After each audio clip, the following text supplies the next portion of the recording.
Chapter 55. After being subjected to the torture, Dahlia finally passed out.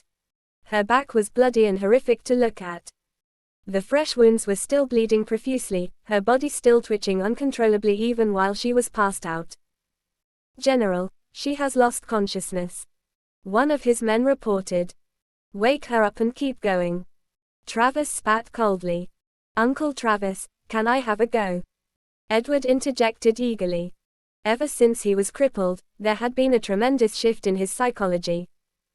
The more beautiful a woman was, the more he wanted to destroy her.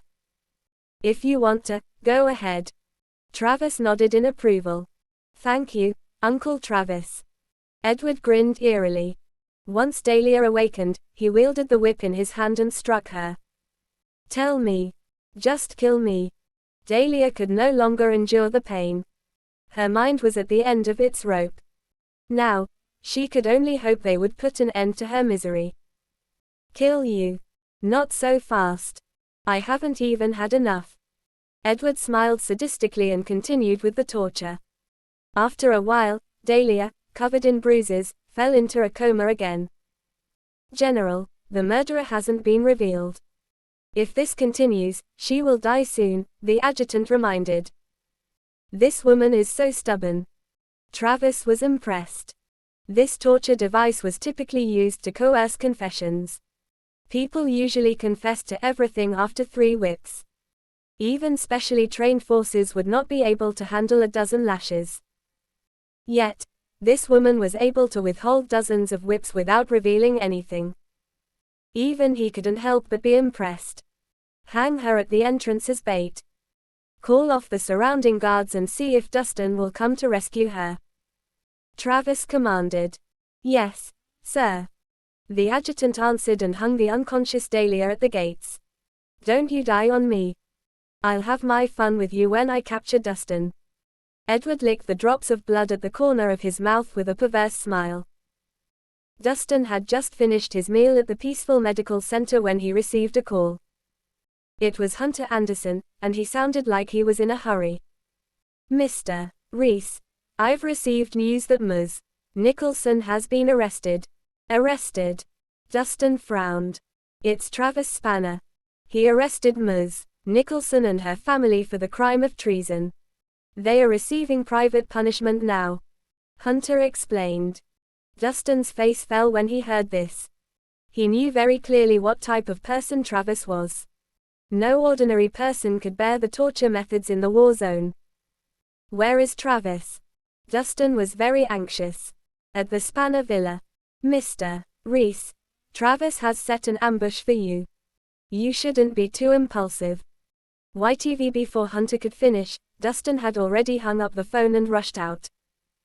When he arrived at Spanner Villa, he saw a woman hanging from the front of the villa doors. The woman's hair was disheveled, her clothes were torn, and blood trickled down her body. It was a horrible sight to behold.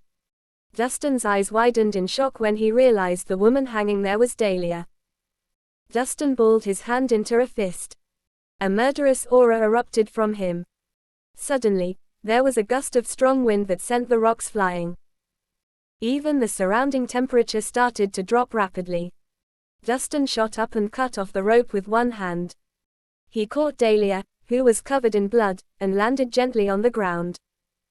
At this moment, Dahlia had already passed out, and the wounds on her back were an unsightly mess. The sight of those whip marks and wounds pierced Dustin's heart like a sharp knife. "Just kill me," Dahlia mumbled unconsciously. She must have suffered a lot of pain to ask for death. "I'm sorry." Dustin's hands were trembling. Tears pricked his eyes. He knew that Dahlia was in this mess because of him. He dragged her into this. "Ha ha. Dustin Rhys, you're finally here." Edward roared as he and his men walked out slowly. "You did this." Dustin raised his head slowly, his eyes fixed on the whip in Edward's hands. "So what? What can you do to me at this point?" Edward was not afraid at all. Although his uncle had withdrawn half the troops, there were more than a dozen heavily armed elites ambushed around. Each of these men could defeat 100 people. It would be easy to deal with this one man. "Dustin, is it?" Did you kill my brother, Trevor? Travis asked. It was me. Dustin answered plainly. As he spoke, his gaze was fixed on Edward. I'm glad that you admit it. Now, go pay for your sins before my brother's coffin before I end your life, Travis said coldly. Pay for my sins? Dustin snorted coldly. Even your superior, Adam Spanner, would not speak to me this way. You're nothing to me. Travis raised an eyebrow. Adam Spanner was the commanding general in the Western Army. He was also his superior. Only a handful of people know about his existence.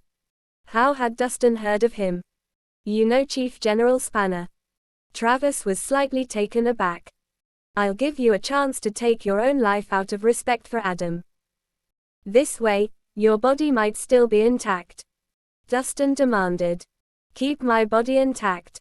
Before Travis could respond, Edward guffawed loudly. Are you out of your mind? Open your eyes and recognize your place in this world. As he spoke, the other hidden elites immediately revealed themselves. Each armed soldier looked very threatening and menacing. However, Dustin didn't even pay any attention to them. His eyes were focused on Edward as if he were already a dead man. His body could stay intact, but you would have nothing left but bones. Then, Dustin immediately made his move.